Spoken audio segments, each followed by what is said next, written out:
I am now going to turn my attention to the benefits. Yes, the benefits that can come from change resistance. This is a little bit different way of viewing resistance than might be more normal. First, let's flip the viewpoint and embrace it. Instead of working to overcome it, what can we do to understand it? Because resistance is some feedback on not only the change objective, but the process that's being employed. So, you may not know as much as you think you do, because the true reasons for the resistance may be hidden deeper. So what we need to focus on then is, what are we hearing and what behaviors are we observing, and what can we learn from both? The practices also that you are employing may be contributing to the problem. This goes back to your leadership style and your management processes that you put in place. How are you contributing to the change resistance? If you can learn from the resistance, you can improve your own activities. So let's use it. Let's use resistance to your advantage. Let's understand it and focus on the needs that are identified of what's driving the resistance. There's also the common ground that we can find to get people on board and move them from resistance into the compliance, into the commitment phases.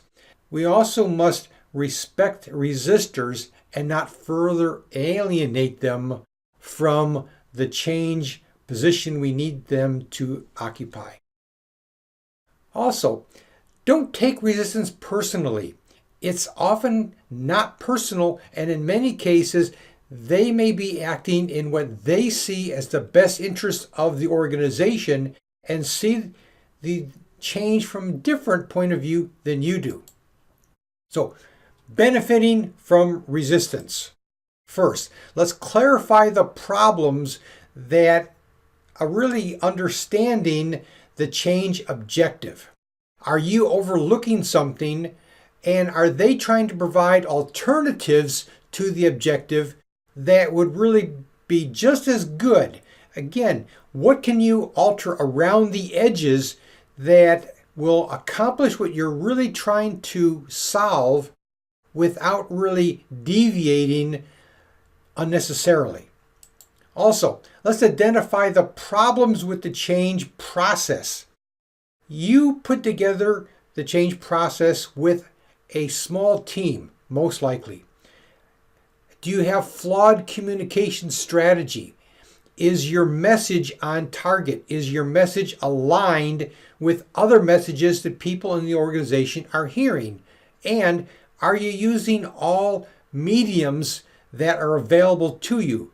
A lot of times, resistance is identifying something that is flawed in the communication. They lack the context with which to understand the change objective and the process being employed. And let's avoid groupthink. A small leadership team often has a feedback within that bubble that is somewhat resistant itself to outside points of view. So the resistance can be used explicitly to avoid that self-talk that often occurs within small groups. And resistance does imply some engagement. Think about this. If someone is actively resisting, they are telling you something.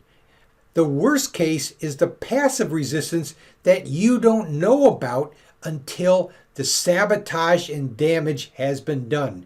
So embrace active resistance, learn from it, because it is better than the alternative of passive resistance. Resistance. What can you learn from it?